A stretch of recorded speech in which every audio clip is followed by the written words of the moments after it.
terrific mix of folks in the crowd, from family members to classmates, supporters, random people who love consulting. Love the fact you're here supporting our students and our teams, and hopefully you can learn something today. Just a quick run through of some highlights from I-CCEW for the semester. Just found out yesterday, past client from spring of 2023, My Cancer Family launched the beta app of their app just this week. I got a chance to tour through it, and you could see the recommendations of our team flowing through it. I wanted to bring it up just to show you that the work that our teams do, it's real and leads to actual launches, starting of new ideas, and ultimately the launch of successful businesses. So it was great to see My Cancer Family's launch based off of the work from our Oklahoma City team from last semester. We've continued with our international exchange program. This semester we had a group of 14 entrepreneurs from Sri Lanka, Bangladesh, Pakistan, and India here around Oklahoma. This builds on a new grant that was renewed from the U.S. State Department that totals almost $3.2 million over the last 10 years to bring hundreds of entrepreneurs from those countries in that part of the world to experience Oklahoma, to meet OU and OU students, and to see the United States and vice versa. It's a terrific program and excited to continue to be able to execute that program thanks to the U.S. State Department grant.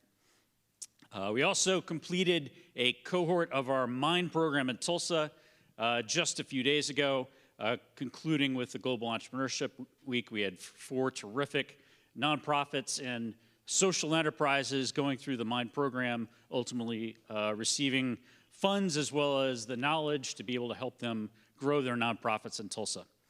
So it's been a terrific semester outside of the classroom. It's also been a terrific semester here within our student program.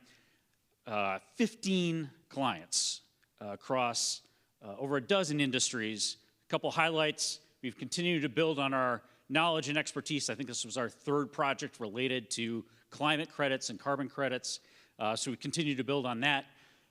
This is the first opportunity to work with a fund of funds, and we actually did a due diligence project on behalf of a real estate fund of fund and a family office down in Austin that happens to be led by an I-CCEW alum from 2008. This is our first effort to build a software product using AI. So I think we have a number of firsts within our cohort. Looking forward to having them present to you here this afternoon some small snippets of their work and outcomes and insights that they brought to clients. It is Thanksgiving. I'm very thankful for many things. I'm very thankful for a terrific staff: Cass, Claire, Sarah, and our student fellows, Peyton, Madison, and I'm blanking on the last one, Yana, did a terrific job this semester leading our teams, and you will see the results of their efforts here very soon. So with no further comments, let me turn it over now to Diego to introduce the energy team and get us started with our presentations.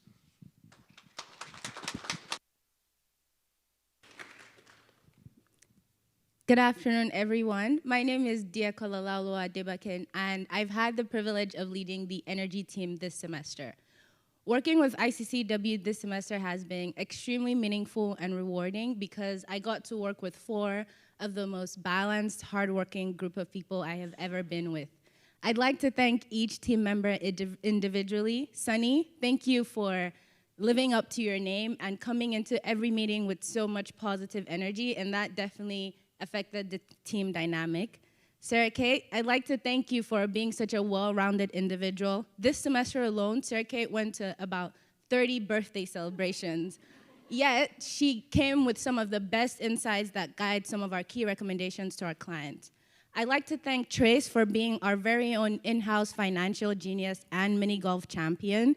Thank you for attempting to explain complex financial concepts to me. I'd like to thank Caitlin for being the most thorough and diligent researcher I have ever met. She actually read through a 60-page report to ensure that the recommendations we're giving to our client were accurate. I'd like to thank Sarah for being a phenomenal fellow and for guiding me through leading this team. My gratitude also goes out to the rest of the I-CCEW staff, Peyton, Cass, Jeff, and Claire, for equipping the team and I with the tools we needed to be excellent consultants. I'd like to thank our client at Vincent's Technology, Dr. David and Dave, for giving us this opportunity and for the constant feedback and affirmation throughout the project.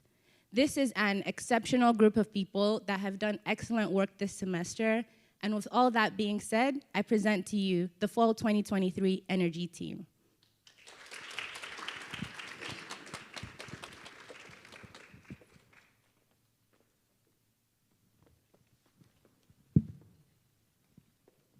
Good afternoon, everyone. My name is Sarah Kate Lay. I'm a junior here at the University of Oklahoma, majoring in public relations and healthcare business. My name is Caitlin Cotelier. I'm a sophomore majoring in accounting. I'm Sunny Vikramasinghe, a junior majoring in MIS, Management Information Systems, that is. I'm Trey Stuthill. I'm a senior majoring in accounting, dual enrolled with an MS in finance. The four of us, along with our team lead, Diego, and fellow Sarah, have constituted the Energy Team this semester. Our client has been Vincent's, a cutting-edge software company who works in the field of soil consulting, but they're looking to break into the carbon credit industry. That's where we come in. With 350 plus hours of research combined with 9 interviews with industry experts, we have found that the best entry points in terms of market will be the wine, grape, and organic produce industries, and that Vincent's should offer services of soil organic carbon measurement, carbon credit verification, and brokerage. Through this, they will be able to find financial viability in the carbon credit space. Dr. Oakley, an assistant professor at the Galilee College of Engineering, best expresses why this work is so important. He explained to us that working with carbon emissions and climate change is beneficial to all and opens up so many doors. This project has been exciting, innovative, and fast-paced. We are so excited for you all to be here today and that we get to share our findings. Before we can get into the intricacies of the carbon credit industry and how Vincent's fits into all of it, it's important that we first explore the context behind it and how soil organic carbon measurements play an essential role in removing greenhouse gases from the atmosphere and fighting against climate change. Now, this whole process begins with soil.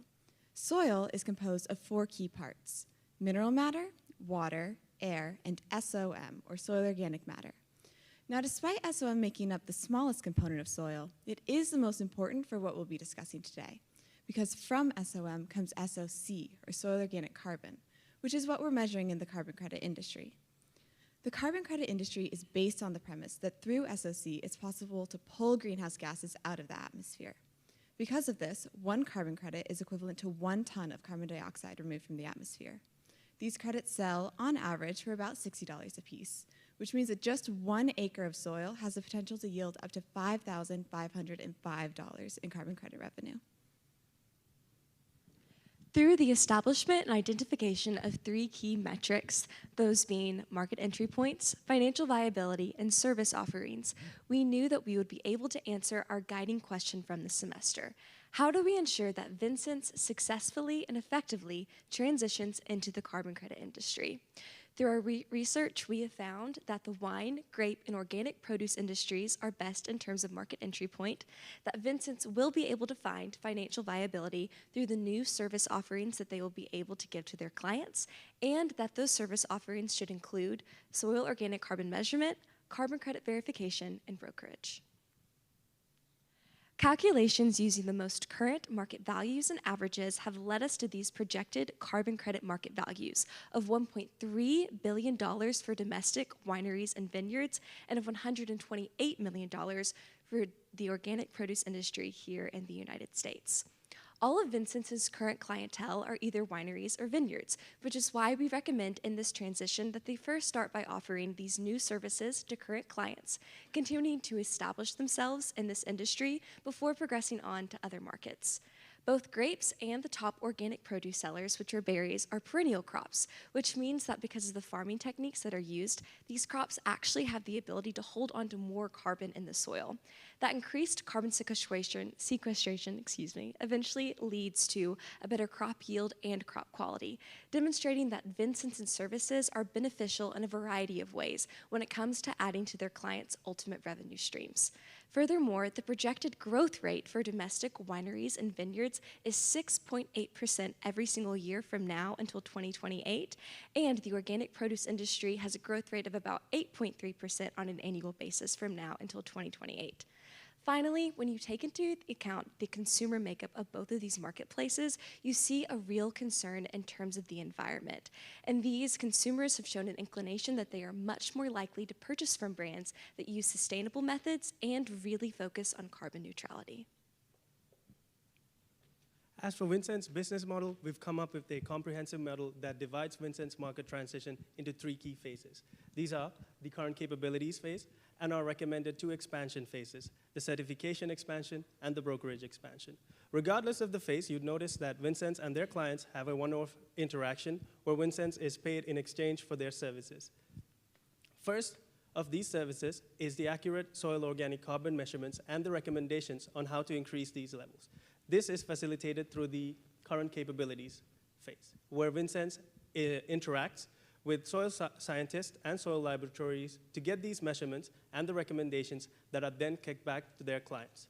Moving further, Vincent's is also willing to provide their customers with the ability to create certified carbon credits. And this is where our recommended certification expansion comes in, where Vincent's would work with a carbon credit certifier, also known as a carbon credit standard, where they will audit Vincent's measurements and make sure that they're following all the required recommendations and regulations necessary. Moving even further into the future, Vincent's is also willing to monetize these carbon credits that they're willing to create. And this is where our brokerage expansion comes in, where Vincent's would work with the brokerage, a carbon credit brokerage, where they will buy carbon credits from Vincent's and then sell them to their corporate partners. Climate Action Reserve and Gold Standard are ideal verification partners for Vincent's. Through research, we've been able to identify 2 key carbon credit standards that are ideal for Vincent's future goals. These are the Climate Action Reserve, a carbon credit standard based out of California, who has a major stake in the Californian Cap and Trade program. And secondly, we have the Gold Standard, which is a carbon credit standard that has operations both in the United States and the European Union. Regardless of the carbon credit standard that Vincent's would decide on, there are 3 key regulations that they would have to abide by in order to work with the carbon credit standard. And these are the additionality principle, the no harm principle, and finally, the monitoring and reporting plan requirement. Luckily for Vincent's, they're in a position that they can accommodate all 3 of these regulations and therefore work with either of these carbon credit standards to create certified and verified carbon credits. Brokerages will be a key partner for Vincent's in order to be able to unlock carbon credit revenue for their clients. The amount of revenue that will be generated for Vincent's and their clients is based on 4 key factors. There's roughly an average of 1,000 tons of topsoil per acre. There's roughly 2.5% soil organic carbon in that topsoil. Roughly 3.67 tons of carbon dioxide will be removed from the atmosphere per ton of soil organic carbon. And the average price of a carbon credit in 2022 was $60. This yields roughly $5,505 per acre for the client, of which 20% will go to Vincent's to support the operations. From that 20%, 7% would go to the broker, and the recommended broker we went with was Climate Impact Partners. They had relatively low cost compared to other brokers, and they allowed third-party projects for their brokerage services. Given these exciting expansions to the business model, it's essential that Vincent's value proposition highlight the additional revenue streams that it's presenting to its clients. The first and most direct revenue stream comes from the sale of carbon credits, which, as we just discussed, comes out to be about $4,100 per acre every 5 years. But it's important to note that the value doesn't stop there. In a recent interview with Dr. Jim Jordal out of the Bioeconomy Institute at Iowa State, he noted that one of the biggest benefits of carbon sequestration practices is improved soil quality, and that from this, farmers can anticipate seeing higher quality crops and increased crop yield. In fact, in a recent interview with Vincent's, they stated that they believe clients in Napa Valley may see wine sell for as much as $1,000 per bottle, which, given that the current market average in that area is about $108 per bottle, presents a significant competitive advantage and a source of revenue. Finally, it's important not to underestimate the benefit of social impact of being a carbon neutral brand, particularly in markets such as California. Sustainable wines are selling for 10 to 20% more than their market competitors and are often generating positive public sentiment as well. Based on our financial projections, carbon credit services would quickly become Vincennes' most profitable segment, as in year one, the amount of profit from carbon credit services would exceed their normal services, assuming the same level of acreage. By year 5, the carbon credit revenue would exceed the current services by $2 million, or 16%, and that is without assuming a growth in the price of carbon credits, which, according to McKinsey & Company analysts, the price of a carbon credit should be $350 by 2050. So we took a conservative growth rate for the price of a carbon credit at 15% for these projections. And by year 5, if you assume this growth rate, the amount of net profit from carbon credit services would be 40% higher than just offering their current services. Also, Vincennes would be able to take advantage of economies of scale as they covered more acreage because of the low marginal costs that mainly consist of just the verification and brokerage fees. Vincennes should prioritize setting up the structures necessary for long-term growth and success in the carbon credit industry. Looking forward into the year 2024, we have identified 3 key areas that Vincennes can focus on for their next steps, those being verifications and standards, market entry points, and finally, partnerships with brokerages.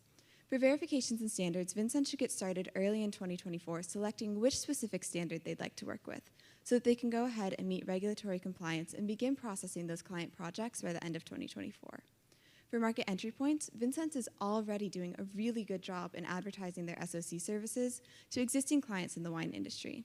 But as we meet the middle part of the year, it'll be important for Vincennes to expand into the broader wine industry and then into the organic produce industry by the end of the year. Once those 2 steps have been met, Vincennes can go ahead and partner with a brokerage in order to extract the full value from the carbon credits that they're receiving. This concludes our final presentation on Vincennes. We'd like to thank you all for your attention today and thank the I-CCEW staff and Vincennes for trusting us with this project. The floor is now open for questions.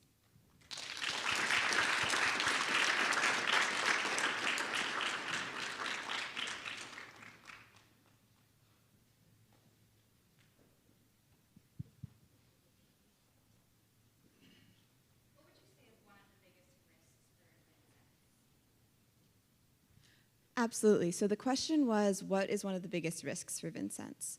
As the carbon credit industry is rapidly evolving, there are a lot of factors that will likely change within the next 3 years, then 5 years, and going into the future. One of those may be regulations. So currently, the regulations are by the USDA, and it's SEMA, which is controlling, evaluating, and monitoring activity. But that's published every single year, and it's likely that in 3 years it'll look different. So what we've done is equip Vincennes with the up-to-date regulations and then the tools going forward so that they can look at what's impacting them.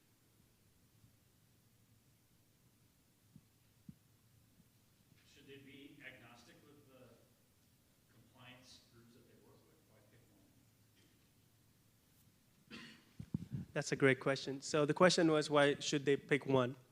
So the reason why we recommended 2 was to allow them have the option of choosing either or, but another reason was there because the Climate Action Reserve is only based in California, and therefore their regulations are only based in the United States. However, the Golden Standard has operations both in the European Union and the United States, so if Vincennes were to expand overseas, the Golden Standard would present a better chance than the Climate Action Reserve, and that is why we recommended 2.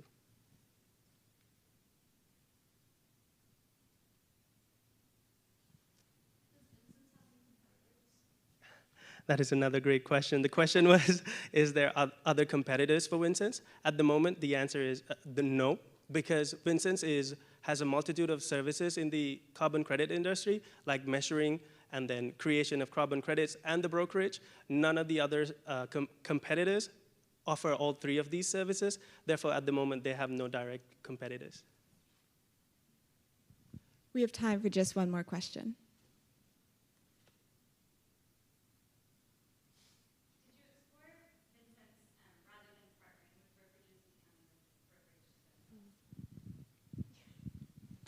Yes, so the question was, did we explore Vincennes becoming a brokers themselves rather than entering into a contract with an actual broker?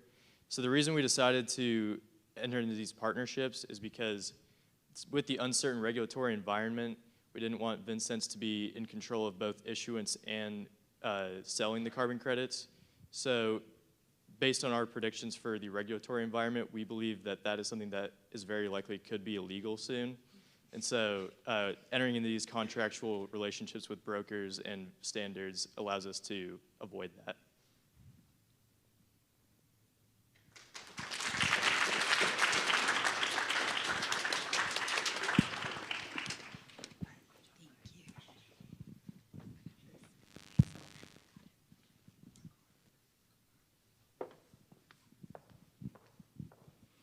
Good afternoon, everyone. My name is Peter Kwesisapon Amprako, and I was this year's team leader for the APD team. 3 months ago, I presented our project in front of 5 passionate and driven mechanical engineers here at OU. Fast forward, I've seen them grow to become experts in the medical device designing field. I'd like to thank all of them for their passion and drive over the months that I've worked with them.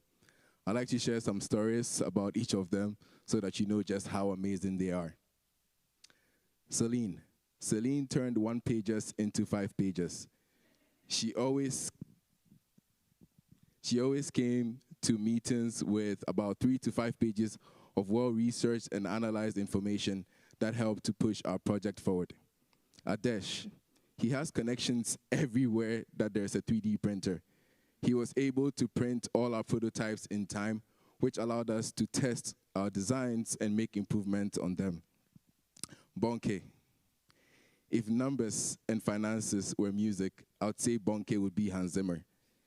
He grew to become a virtuoso in financial analysis, and we appreciate him for that.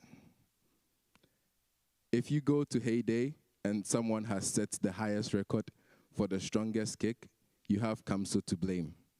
Aside that, he was our in-house artist and made sure all our colors communicated the right things that we needed them to do.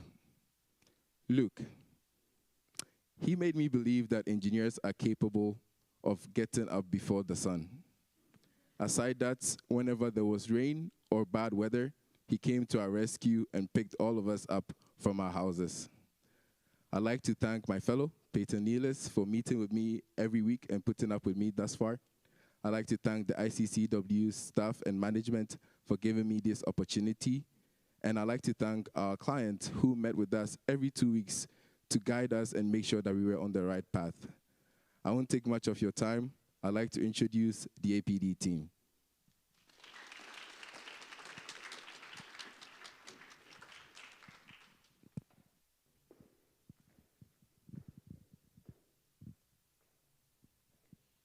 Question for you all. Question for you all. How do you feel when someone lies to you? Disappointed? Betrayed? Well, think about the bigger picture. Like in the medical field, think about what one lie can do to years and years of research and ultimately to our lives, our health. Good afternoon, everyone. My name is Celine Polepole. I'm Adesh Boer. I'm Kamsun Wafu. Bonge Makongo. Luke Jong. Together with Peter Amprako, our team lead, and our fellow Peyton Neelis, we are the APD team. Our client, Dr. Basinel, approached us with this issue. 50% of his research participants lie about their smoking habits. So, together with Dr. Jeffers and Dr. Wang, came up with Excel, a carbon monoxide breath detector prototype.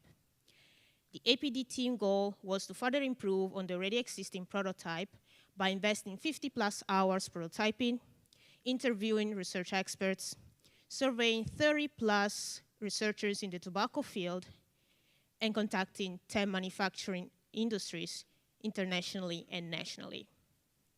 At the end, the APD team was able to estimate that Excel could potentially sell to 738 researchers with a potential market of $10.3 million. Carbon monoxide breath detectors, as Excel, can be utilized for detecting smoking habits, but also to reduce the numbers of tobacco-related deaths. The APD project arises from 2 main issues. The first one, people smoke. And since smoking is considered the first leading cause of preventable deaths in the US, killing 480,000 people yearly, researchers in the tobacco field are trying to address this issue. But the other problem is, according to APD survey, 64% of smokers lie about their smoking habits, which is detrimental to research purposes and data reliability. That's why, according to APD survey, 82% of researchers in the tobacco field utilizes carbon monoxide breath detectors such as Excel to study the effect of smoking on the human body. As Celine mentioned, our clients have managed to make a working prototype of Exhale. The prototype does its job. It'll collect the CO levels for the users and give it to the researchers and patients. The role of the EPD team was to develop a case so that the product is actually presentable for the market. So through the process of iterative design, the team managed to make a design that maximizes portability while minimizing the sensor's contact with the atmosphere and ensuring a non-triggering design. The team decided these features after conducting multiple surveys and interviews. So according to the surveys, 64% of the researchers wanted a product that's actually portable. This is because they wanted the users to test themselves during the day and carry the product with them. The second feature was identified because 48% of the researchers wanted consistent accuracy for a long period of time. Currently, the products in market have their sensors coming in contact with the atmosphere all the time, and this actually significantly damages the sensor and reduces its accuracy. The third feature was identified was because Exhale's job is actually to help users quit smoking, not to trigger them back into smoking. So the team decided to make a user-friendly design. And the fourth fact was the materials. This was an extremely important thing because the material being used right now releases a gas, and that gas has been damaging the sensor and has caused an allergic reaction in our clients when they were actually making it.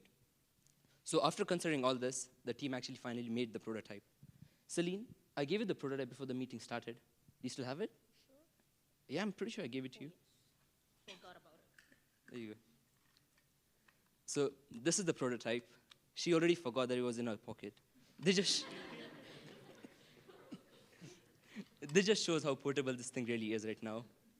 So this prototype has actually been made after considering all the flaws with the current prototype. And this is a simple design that makes the manufacturing and assembly extremely cheap and easy. So the way the user uses this is you flip the mouthpiece open, the users blow into this, the air goes from the mouthpiece into the sensor and comes out from the air outlet at the back. This is a simple three-piece design. First is the mouthpiece, and the other two are the body parts. So the team decided to use white color for the mouthpiece and blue for the body parts. This is because this combination is actually used in many medical devices. Not exactly blue and white, but the shades of blue and white that are there on the slides. And this helps the user feel like they are not being tested by police, and these colors also don't stand out too much. Therefore, Exhale will offer researchers a device that is cheap, accurate, precise, and portable. Firstly, let's talk about cost effectiveness. Based on our research, 88% of researchers are willing to pay $100 per unit per participant for their research. However, if you look at our competitors here, most of them have exorbitant prices. So Exhale creates an additional device into the market, allowing them to gain some market share by setting a price that's in their price range. Next, we've got accuracy and precision. As mentioned earlier, we reduce atmospheric contact for our device. And the cheapest option here, the IQOQuit Smokealyzer, is in constant atmospheric contact, which reduces its accuracy and precision in little over a month. So we end up increasing the amount of time that our device is accurate and precise. And finally, we've got portability. As you saw earlier, it was easy enough to be slotted in Celine's pocket without her even remembering it was there. And 81% of researchers believe that portability in their device is a good feature. So Exhale is committed to creating a portable device because it reduces the barrier to entry into our market. And that brings us to Exhale's target market.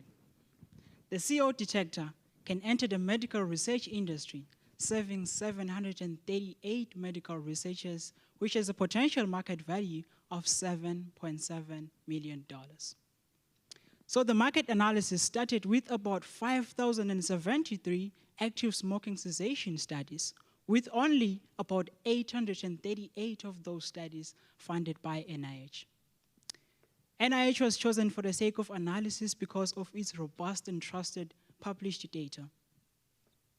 Several assumptions had to be incorporated in the market breakdown. Mainly, these assumptions were informed by research and surveys with medical researchers.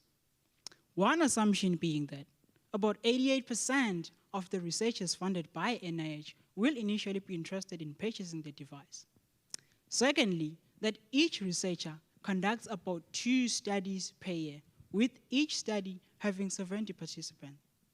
The last assumption was that the price point for the CO detector was assumed to be $75, considering its improved functionality compared to current devices in the market. So the question then asks, how does this all come together? Excel can expect to spend a production cost expense of $16.25 per unit, which then creates approximately a net profit of about $59. This can be best shown on the figure on the slide. As for production, the APD team has determined that there will be most likely 2 primary suppliers, which would be Digicom Corporation and TDL Plastic Molds Corporation, both of which would help manufacture the exterior ABS shell as well as the silicone-based mouthpiece. Once Excel receives the manufactured components, Excel will then be in charge of assembly as well as quality checking and making sure that each device is fit to be shipped, and as well as shipping and selling at a price point of $74.99 to the researchers such as our client, Dr. Busnell. From there, Dr. Busnell, or likewise other researchers, will then distribute the devices amongst their clients and their case studies, and from there, after 6 months of use, Excel will expect to receive feedback from the design.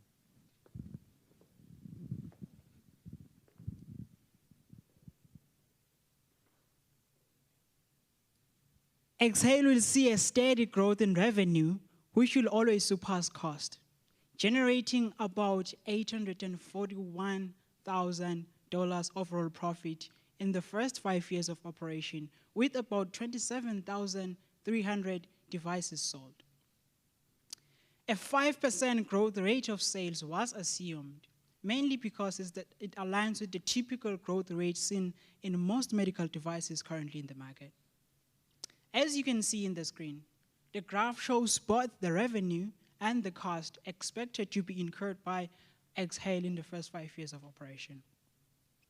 Currently, the only revenue stream of Exhale will come from the sales of CO detectors. There were several costs that were considered in the 5-year projection. To mention a few of the main costs were: 1, the cost of mold to ensure the unique shape and functionality of the device. Secondly, the FDA approval and patenting fees, which are required from manufacturers of medical devices. Thirdly, the warehouse rent and utilities cost, as Exhale will be handling assembly in-house. And last but not least, the marketing, advertising, research and development cost will be very crucial for Exhale in the first few years of operation to ensure that it sustains and survives in the competitive market. Finally, here's an overview of the next steps that our clients should take after using APD services. Firstly, they should go through preclinical research. At this point, they will be selecting their suppliers to create the prototypes for the product and testing them to see if they work as intended, upon which they will be conducting studies and analyzing the results too, and this will be used to help them gain FDA approval. For FDA approval, they will first submit their 510K application, which has to get a response from the US government within 60 days. And then, while the response is just a notice, later on, they will get to see whether the device has been approved or not, which will take an average of about 6 months in total. At this point, they can start selling, but if they want their protection offered to them by patents, then they should wait for their patent pendency to end to see whether they've been approved or rejected.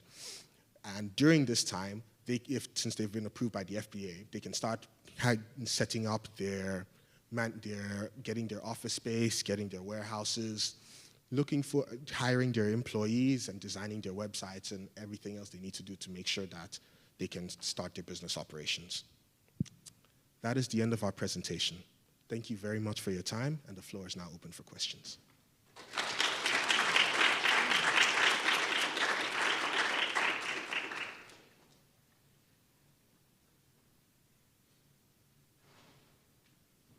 Question? Are there any potential applications for this device outside of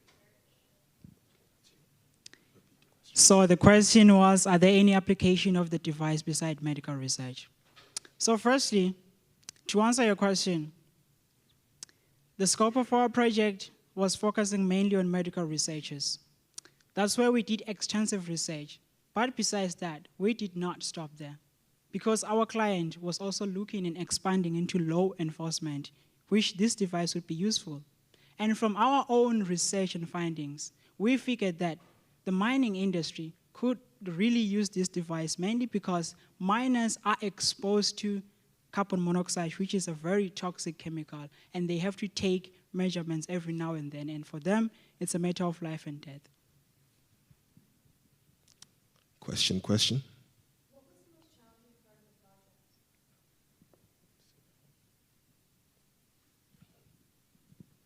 So we had a lot of restrictions. So, sorry, you asked like what was the most challenging part of the project, right? We had a lot of restrictions, not only from our clients, but also from manufacturers. And after interviews and surveys, we found out like other researchers had their own sort of restrictions too. So making a prototype that actually meets all these restrictions while making sure it does its job the best it can, like was probably the biggest challenge. But yeah, through the whole process, after making like many designs and everything, we managed to make it work. Question? What's the most effective marketing approach so you can achieve the sales goals? So the question was, what is the most effective marketing approach for our current project? So to answer that question, we looked into various similar products like ours, in this case, a carbon monoxide detector. We looked into breathalyzers that law enforcement would use for breathalyzers and how they market it as a portable variant compared to the more stationary one you might find at, say, a detention center. And so most common marketing approaches that we've seen from extensive research and as well as interviews, such as the American Lung Association administrative chair, they have stated usually, in most cases, they heard about their current product through either word of mouth and most commonly through advertisements through medical sounding research journals as well. And so for our case, the best approach for us to market Exhale would be through marketing through a medical advertising firm. And from there, that's where our client, Dr. Busano, can take his next steps. Question? So in your 5-year financial projection, I noticed that your expenses in the second year were like lower than your expenses in the first year. Is there any specific reason why? So the question was like, the expenses in the second year are a bit lower than the first year. So to answer that question, there's a few fixed costs that Exhale will only be considered to pay in the first year. For an example, the FDA approval, cost of mold, which actually takes a higher part of the expenses, will only be paid in the first year, and in the following years, it will only depend on the variable cost on how many devices are sold. So we have time for one more question. Question?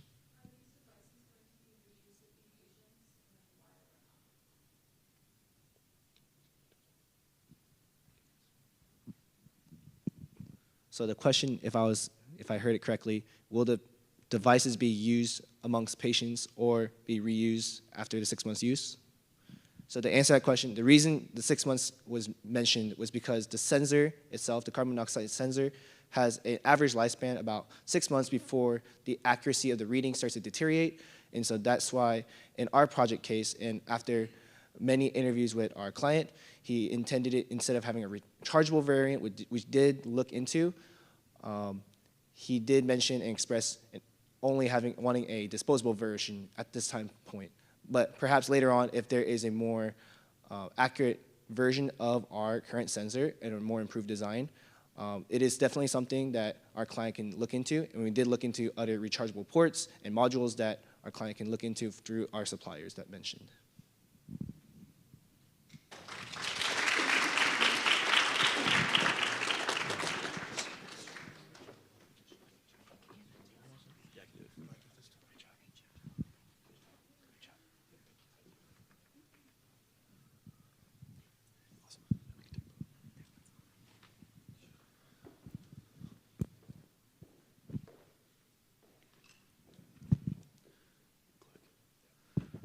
Hello, everyone. We're from the venture track with I-CCEW, and we're here to give you a brief synopsis and overview of kind of what that looks like and try to arouse some interest in that. So without further ado, I'm Adam Holton.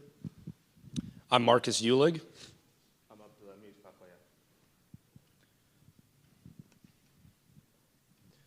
Yeah, so a little bit of an overview of what the VC track is. A lot of the presentations you'll see today are from the consulting side, so we'll go through a little bit of what we do. So one of the things that we do specifically is we work with local venture capital firms such as Boyd Street, Cortado, APIS, and Oklahoma Life Science Fund across pretty much all industries and really use their knowledge to further our experience and then also give investment decisions based on what research that we do to these companies.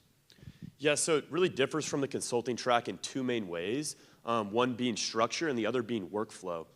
So throughout the semester, you're going to be given dynamic workflow, and you can think about it in kind of four fast-paced, 4-week kind of sprints. So you're going to be working with a partner in the venture track, and then actually learning about the industry, developing kind of an opinion and a thesis, and then kind of presenting that information in a memo and presenting that to the investment committee at a given firm. So one of the other things we'll learn while we're working in the VC track is there's an immersive training opportunity where we have 2 meetings every week. One we have within the VC track where we discuss this project with our fellow partners and then other team members. And then the second one is we get to learn from executives from VC companies or equity firms that come to talk to us and give us like trainings about what we need to do, how we need to go about our due diligence, and how we need to like understand what is important in terms of investing. So this is really important and has helped us communicate skills that we've been able to put together in writing our investment memos and making clear suggestions for our clients to work with.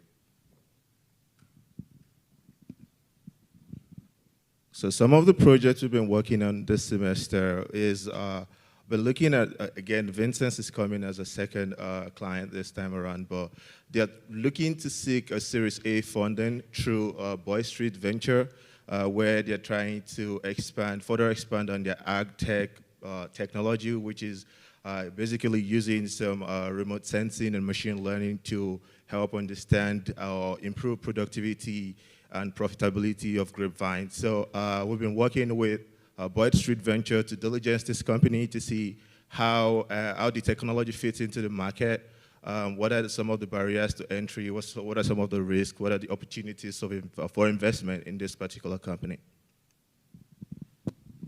Yeah, going off that too, I think Paranano is a great example of a company that we did a lot of research on.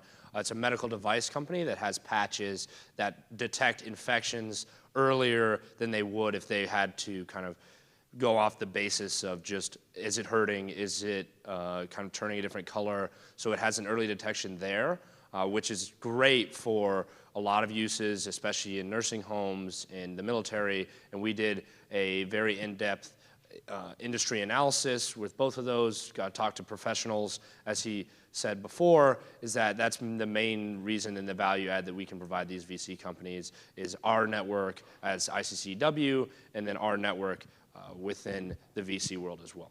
And then a third project that I worked on, kind of a more unique investment opportunity, kind of broader than just the scope of venture itself, was a investment opportunity from a fund of fund that was looking at a real estate fund. So looking at multifamily Class A investments in properties throughout the Sunbelt region. So learning about real estate, kind of getting a sense of the market, and then making some cases for if things went right, this is what the investment opportunity would like, and these are some assumptions that could yield a good result or a bad result, and then just laying that all out in a memo. So kind of outside of the scope of venture, being able to really become a more well-rounded investor and think about how to look at it. So really what it comes down to is what you gain. You learn how to conduct due diligence. There's a lot of internal and external factors that you get to look at. You get a good sense of, okay, what market conditions are going to need to happen for this to be a good investment? What are the competitors like in this given industry? What does this sector look like compared to this sector? And you're doing it through biotech, health tech. It can be anything from that to ed tech to ag tech. So really a broad range of industries. So you get a lot of, as Jeff likes to say, mental reps in the investing gym. So, and the deliverable that you kind of end up at the end of the 4-week sprint is usually an investment memo, but it can depend on what the firm you're working for wants you to kind of produce for them. And you're going to talk through that with them at the end of the kind of sprint in a meeting with them. So really valuable experience. So one way to go about the investment memo is, since this isn't really just, dumping a bunch of research onto the decision-making companies, we tend to find to understand the ways to put clear, actionable statement for this particular investment companies to decide whether or not they want to go further with the investment for a particular company. Yeah, and then lastly, one of the most important experiences that I at least had was getting investment committee experience, because not only just venture firms use these investment committees, they're also in private equity, in kind of a debt investment in private debt, and then also in investment banking as well. And all these investment committees that I've experienced with I-CCEW, I've seen to be very applicable to other companies and other sort of financial industries. So it's a great opportunity overall if you want to get into private equity, into venture capital, into kind of any of those high finance roles, and it's just a great experience overall. Thank you very much. We will not be doing questions. We're just going to keep it short. But if you want to come talk to us or have any questions later, me and Adam will be at the reception afterwards. So thank you very much.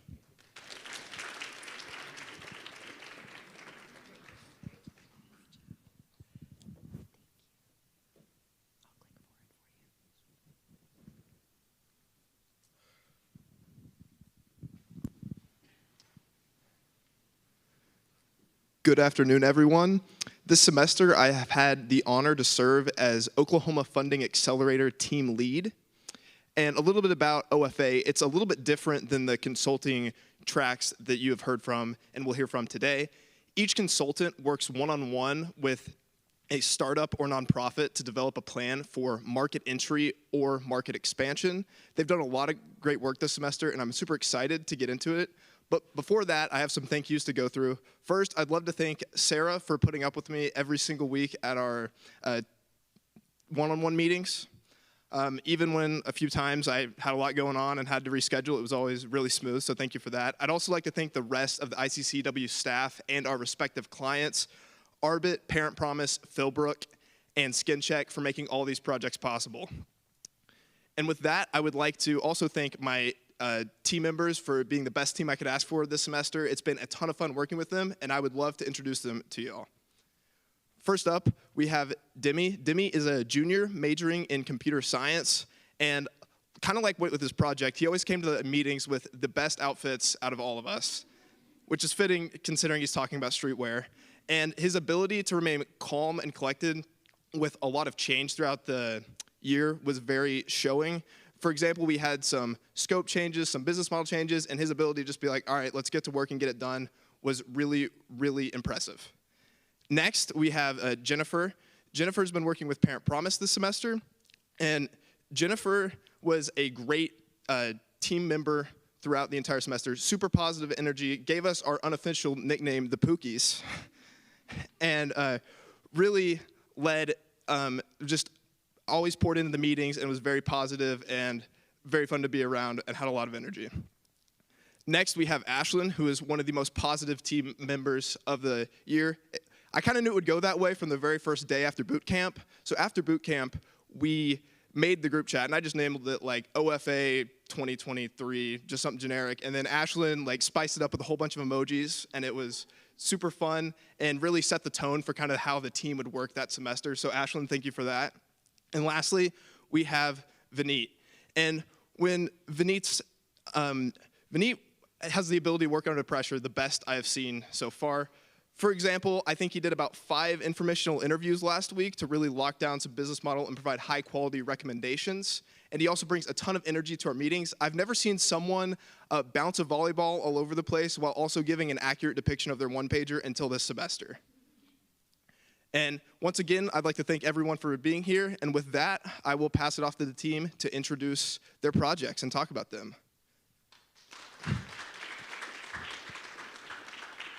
Good luck, Pookies, you got this. Thank you, Luke. This semester, I've been opportunity to work with Orbit. Orbit is a pricing algorithm that aims to empower both buyers and sellers in the sneaker resale industry. It takes into account a variety of factors like the historical sales data, the model, the brand, the type of shoe and whatnot, and uses all of that to give an optimal value of the sneaker. It also gives value predictions for the sneaker, and does streamline in the entire process of buying and selling sneakers. All right, and this semester I've got to work with Arbit to find the ideal secondary markets for Arbit. I considered a variety of industries like AI, styling, sneaker tokenization, and research shows that streetwear is the most ideal secondary market for Arbit. Streetwear is currently valued at $39 billion, and is estimated to grow to a staggering $70 billion by 2027. And with the whole streetwear apparel being 62% sneakers, it aligns perfectly with Arbit. After conducting a variety of interviews, conducting surveys, and benchmarking with a handful of similar companies, we established that there was a price threshold for Arbit. People are most likely, or potential customers are most likely to use the Arbit algorithm for items above $250. Thus, we concluded that Arbit should focus on luxury consumers in the streetwear market. And Arbit should target specific brands for data and exposure. Brands like Gucci, brands like Off-White, Balenciaga, are ideal brands for Arbit to target because they are well positioned in the luxury streetwear market, and they have available data. And unlike Adidas or other streetwear companies, they have more influence in the luxury streetwear industry.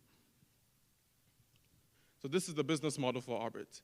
It starts off with research and development, all right? So the development team will take in data from streetwear and from sneakers, feed that into the algorithm, and Arbit will offer this algorithm to businesses on a subscription-based model. So they'll pay about $1,000 to $1,500 a month to use Arbit's algorithm.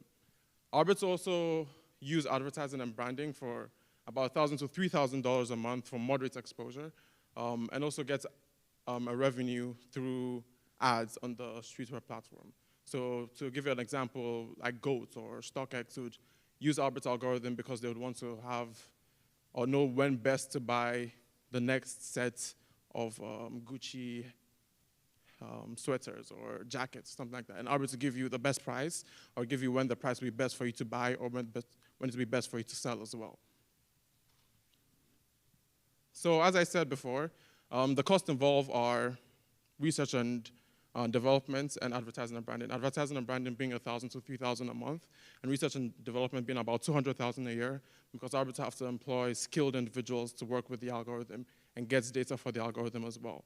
The revenue streams are with the subscription model, and from comparing and benchmarking with other competitors and using the conversion rates for companies like GOAT or similar companies, if Arbit is to get about 10 businesses per quarter, they're estimated to break even by year 3 and make over $1.2 million by year 5.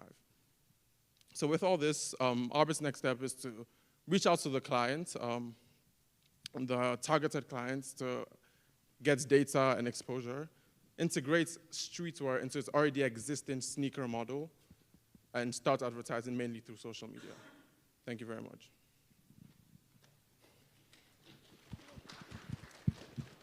Thank you, Demi. Good afternoon. My name is Jennifer Lubama, and this semester I had the opportunity to work alongside Chris, the Executive Director of Parent Promise.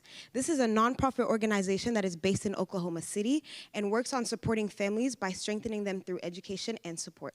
So they provide voluntary programs, and they're looking to create a respite program. Now, based on over 5 interviews with industry professionals, survey data from Parent Promise families, and research, we were able to validate that Parent Promise can start up a $300,000 respite program to better support the families that they serve. Just to give you some insight on what respite is, this is immediate relief in times of duress whilst parenting. And with that in mind, I will go into some of our research. So we carried out some surveys, and we found that the 3 most effective forms of respite were in-home respite, support groups and counseling, and community drop-off centers. However, research found that community drop-off centers was the most effective form of respite, being that it was most secure and was not invasive, was the most affordable between all three options, and also happened to be the most immediate for most families. Now, with childcare being over $700 per month in Oklahoma, this is not affordable for low-income families, and also a lot of times parents find it hard to find time to tend to other activities outside of parenting. So, here's the business model. Parent Promise's goal is to provide affordable respite care to the families that they serve. So for a small fee of $25 to $50, Parent Promise families will be able to go to Parent Promise and gain access to this program. They'll be getting additional funding through grants, and this money shall be allocated towards hiring personnel, getting child caretakers and a programming manager, getting extra amenities to run the program, and finally gaining access to a community drop-off center. With all these costs in mind, the estimated total cost for running this program will be approximately $194,000. Just to give you some insight on the financial projections, all this data verifies that Parent Promise can create a $300,000 respite program and serve over 100 families per month. So, as you can see at the bottom, they're going to have to get a lot of grant funding. The average grant acceptance rate is about 10 to 30%. So if they apply for 26 grants and gain 8, they'll have way more money than what is estimated in the average total cost of running the program. In addition to that, they'll get additional revenue through payments from the families. So we had 3 potential models. However, the one I'm going to explain was the most financially viable for Parent Promise and the most affordable for the families. So for a small fee of $25 a day per child, with an additional $10 per child, Parent Promise will be able to run this program for 37 weeks a year, serving 50 families and gaining approximately $60,000 in parent revenue. So just to give you some insight on the financial projections, in the first 3 years, Parent Promise is going to be working at a surplus, being that they need a lot of money to cover overhead costs. However, by year 3, 4, and 5, they'll be able to expand to over 100 families and not have to increase their grant funding, being that their revenue streams will be more or less predictable, and they'll be able to break even throughout the years.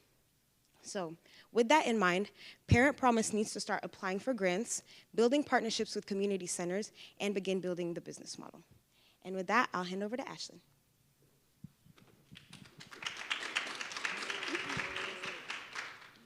Thank you, Jennifer. Good afternoon, everyone. My name is Ashlyn Darter, and this semester I had the pleasure of working with the Philbrook Art Museum and Gardens. I was able to benchmark with 9 different gardens nationwide and talk to 3 of these gardens about their specific revenue drivers. In addition to this, I conducted 2 surveys that vastly exceeded my expectations, collecting over 500 responses to validate my research. Philbrook is a nonprofit organization located in Tulsa, Oklahoma. Since their opening in 1939, they now welcome over 160,000 annual visitors and have become known as the most beautiful place in Oklahoma. Philbrook's goal this semester is to implement a program or a product that ensures the long-term financial sustainability of their gardens. Market research has led to 4 ideas: seasonal programs, a branded seed collection, a memory garden for Alzheimer's and dementia patients, and yoga classes in the gardens. I evaluated each of these ideas according to the criteria of ease of implementation, alignment with Philbrook's mission, scalability, and public interest according to my survey data. Considering that retail revenue accounts for 7 to 11% of a garden's total annual revenue, and the fact that a branded seed collection satisfies these 4 components the most efficiently, Philbrook should proceed with a branded seed collection that can eventually be harvested completely internally. A Philbrook branded seed collection will boost Philbrook's retail revenue, be easy to implement, and will supplement the native plant sale, which is Philbrook's most profitable event. Follow along with this business model, starting with the blue box in the bottom. Imported seeds will be hand packaged and then branded by Philbrook's in-house branding team, allowing them to be sold for approximately $9.99, which is what a benchmark, the Bouchard Gardens of British Columbia, charge for a very similar product. Survey data has led Philbrook to believe they can sell approximately 1,000 collections in year one. These collections will be sold at both the gift shop and at native plant sales. Based on the growth rate of the native plant sales, Philbrook estimates they will be able to sell an additional 1,000 branded seed collections per year of operation. Philbrook should pursue a pollinator-specific collection based on their reputation for having beautiful butterflies. The pollinator collection will include 5 seed species listed above. After hand packaging, the extra seeds will actually be planted back into Philbrook's garden, with 40% of these seeds growing into young plants that can be sold for $4.50, generating an additional revenue stream from the pollinator collection. The other 60% of seeds will actually remain in the gardens for future harvest, leading to an estimated 10% reduction in annual import costs. According to financial projections, Philbrook will be able to generate over $60,000 in total annual profit by year 6, or 5 years after their initial planting and harvesting.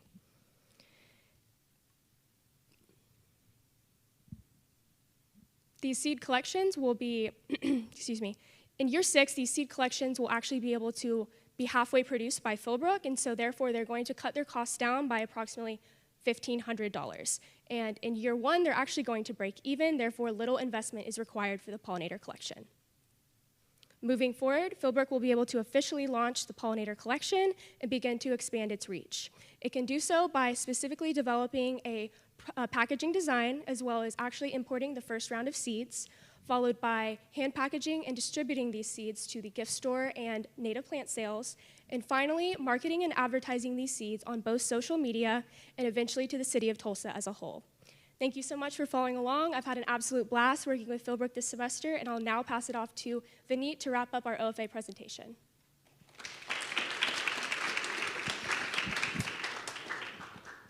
Hey everyone. This semester I've had the opportunity to work with SkinCheck. SkinCheck is a skin cancer company that has developed a new proprietary way to diagnose skin cancer, and they're currently only competing in the B2C market. And the way they do it is they have an app that is on the App Store available for downloads for free, and you can download it, scan any lesions on your body, and you can immediately get a diagnosis as to whether you have skin cancer or how concerning it is. And this diagnosis is backed by AI. They're currently looking to expand into the B2B market, and so I've been doing market research regarding that. I've done countless client interviews with dermatologists and clinic managers, and I've benchmarked against 2 different companies, and I've developed a business model and financial model based off of this research. So going a little bit more into the target market, through research regarding different medical specialties, I found that dermatologists would be the ideal target market, being that they are experts in skin cancer and the skin as a whole, and they also diagnose and treat the most skin cancers every year.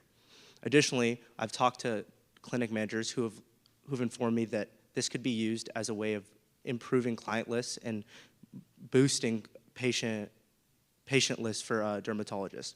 And so the more ideal target market isn't just dermatologists, but more so dermatologists who are entering private practice, new dermatologists. So I'd like you to follow along as I walk you through my business model. So the way it would work is, as you as a patient could scan any lesion on your body and get a concerning diagnosis. Once you get this concerning diagnosis, you'd be prompted to schedule an appointment with a dermatologist through the app.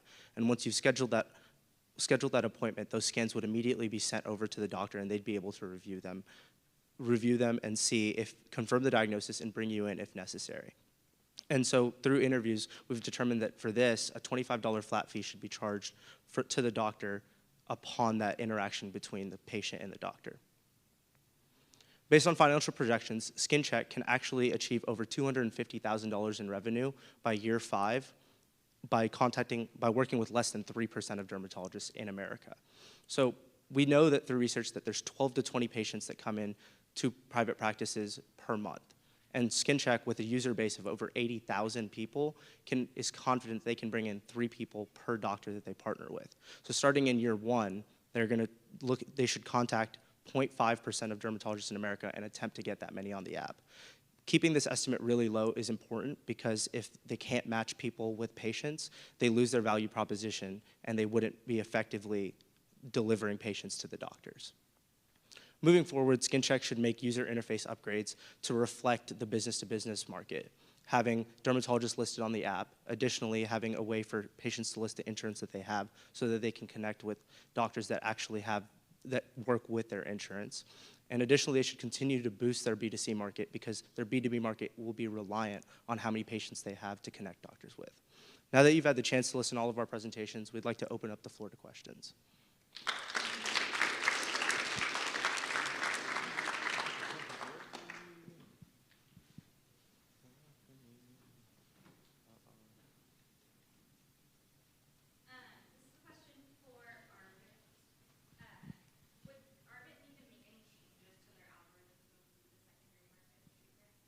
Yes, it would. Streetwear items consist of a variety of things. And just to repeat the question, she asked if Arbit would need to change the algorithm to accompany streetwear.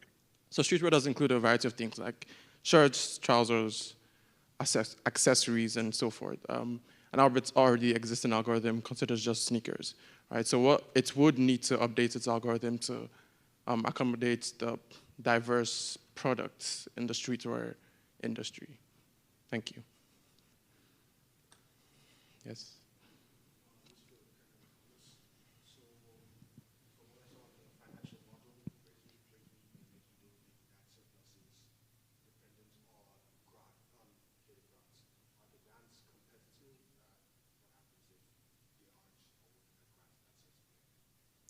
So you asked, based on the financial model, in order to break even, they have to gain access to grants, and how viable are they, or how are they able to make sure that they have a steady flow of grants? So because Parent Promise is a nonprofit organization, they do already have a pool of grants that they probably apply to, and I know that a lot of grantors are providing grants to respite programs. So if they do apply to about 26 grants, they are likely to get at least 8 grants, and this would be far more than what they would need to cover the total cost of running the program.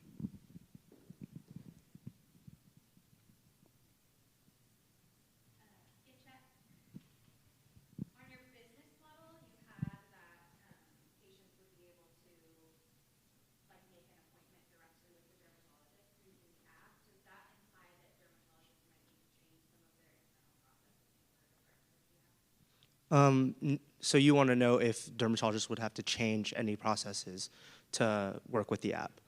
So actually no, because every doctor's office runs on an electronic medical record platform, so an EMR platform, and SkinCheck's goal is to integrate with that platform so that they could seamlessly have patient booking on the app, so it would reflect the same availability that their system has.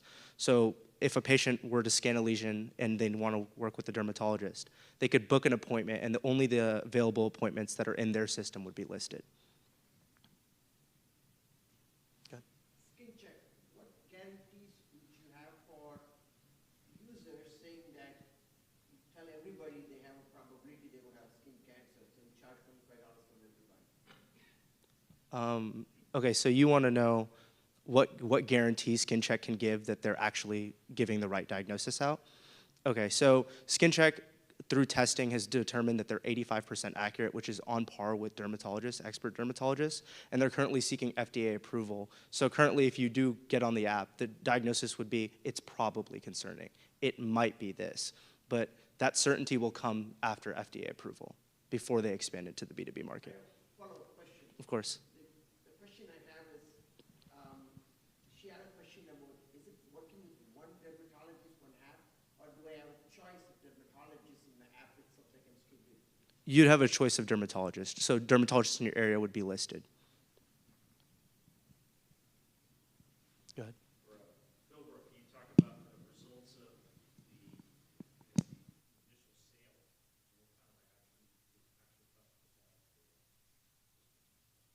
Yes, so to restate the question, the results of the initial sale, I conducted that through my second survey that I did, which was really successful. And in that survey, I asked participants through Philbrook's social media if they would be interested in purchasing a pollinator collection, as well as collecting their emails. So Philbrook actually has a collection of 500 emails that they are guaranteed to have interested buyers in that they can access once they launch this product. We now have time for one more question. I have a question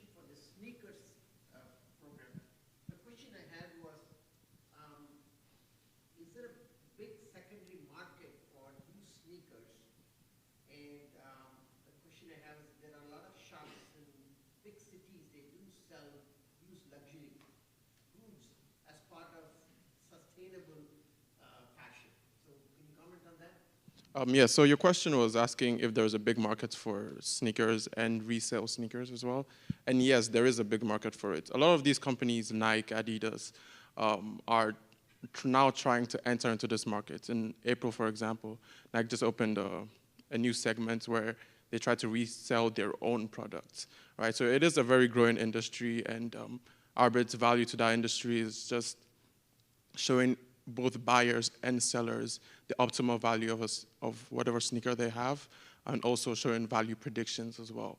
So yes, there is a big market, and yes, it does contribute to sustainable fashion, and it is growing exponentially. Thank you.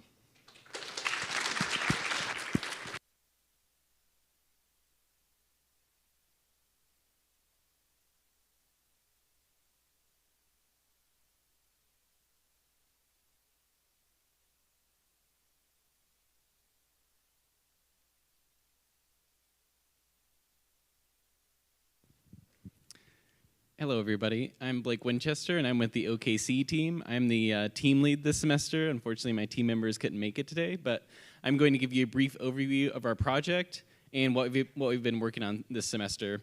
And we'll be having our final presentation on December 7th at the MBA building in OKC. So this semester, we've been working with the founder, Carol Curtis, who has founded her company, Cadenza Bio, and we are working on a project to create a commercialization plan for her novel endometriosis drug. Endometriosis affects approximately 191 million women worldwide.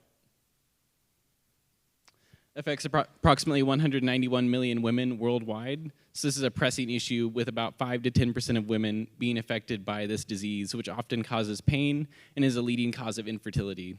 So Cadenza has a massive market to enter globally with this number, and we see the biggest market initially being within the United States, with around 18.6 million people being within this initial market.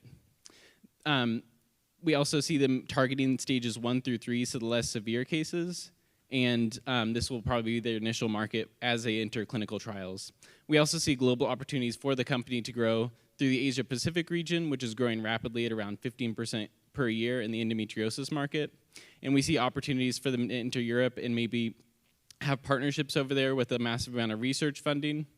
But we ultimately see them doing the US market first, as this has a majority of the revenue share. The market in the United States looks like we have about 18.6 million people in this market, and we have around 5.6 million people being within their target market. So this target market is going to be the people who have treatments that are currently not working or are currently coming off temporary treatments for their endometriosis. The business model for Cadenza Bio is we see them doing an exit through either licensing or an acquisition. And so if they were to take the acquisition route, we believe that they could make around they would be valued at around $327 million, and this would be paid out through milestones, royalties, and an upfront payment. And so through this, Cadenza would essentially be a pass-through entity where they would pay royalties to the university that initially supplied them with the research. They would pay back their venture capital investors, and they would receive money from the pharma company that would purchase them. The pharmaceutical company could expect to maybe make around $3,000 per year per patient, and this would affect the economic burden of women with endometriosis. Thank you so much. Again, please come to our final presentation in Oklahoma City on December 7th, and we hope to see you there.